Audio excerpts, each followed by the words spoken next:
I'm sure at some point you've been mixing a song, only to realize that it just strayed way too far from your original vision. I'm sure we can all think of times that a mix just got way too out of control, and we began to conform to it, rather than it conforming to our artistic vision. Often when this happens, you don't even realize that it's happening. You think that you're the one in control because you're doing more and more to it. Now this happens a lot to me because I'm quite the perfectionist, if you can't tell. I figure as far as music goes, if I'm not doing something correctly, then I should not do it at all.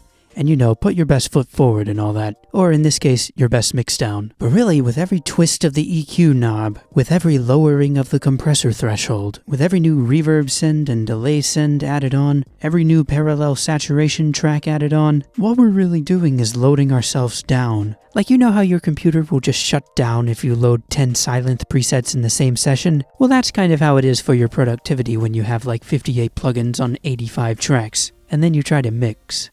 World famous secret, that's how it is for your productivity. I'm talking to you just as much as any other producer. Some engineers even impose track limits on themselves for their mix sessions. Everybody knows Chris Lord-Alge, legendary mix engineer, one of the greatest to ever do it. Well, when he mixed a song you might have heard of called Welcome to the Black Parade, he insisted, politely of course, that the 159 tracks that were recorded for that song be summed to 44, because he understands one of the biggest productivity secrets is not necessarily working better, obviously you do have to, but more important than that, it's working faster and more efficiently. If you're a good mixer, but you're not quite at a professional level of productivity, it's likely that you need to work on your efficiency. The truly best mixers are not just good, but they're fast, because they have a set workflow, they have shortcuts, they have presets they like. In fact, Chris Lord-Alge doesn't even touch his hardware half the time. He just patches it in because he knows this compressor is always for drums.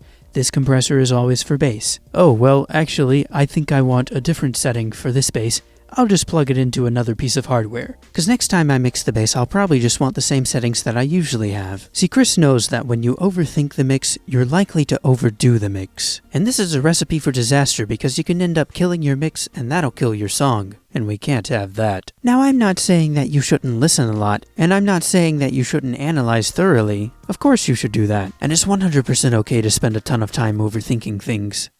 In the production stage, all I'm trying to say here is when it comes time to make the actual mixing moves, it's not a good idea to keep piling on plugins for no reason. Of course, there's no set limit on how many plugins you can put on a certain track, but you will find that very few tracks require loads and loads of plugins on top of each other. At least that applies for tracks that have been recorded well, hence what I said about spending a ton of time in the production stage. And we should always be doing A/B comparisons to see if any plugins we add make a positive difference. But anyways, we all know that the temptation is always there to keep piling on the plugins, keep pushing and pushing, keep manipulating, keep twisting, keep molding, until we can try and get that perfect sound that we're after. It obviously goes for me just as much as anyone else, until we just don't realize that we've just gone too far. So that's why I made this video, because I'm going to have to start over on this mix. Look at all the tracks, look at all the plugins, and listen to the result.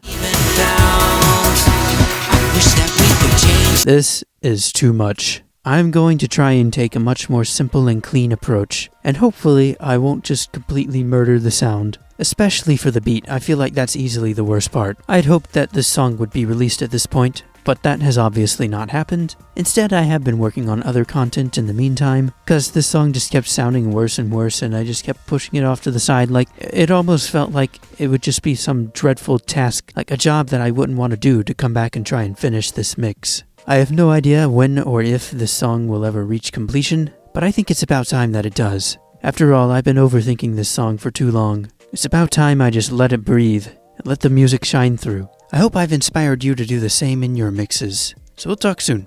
Sayonara.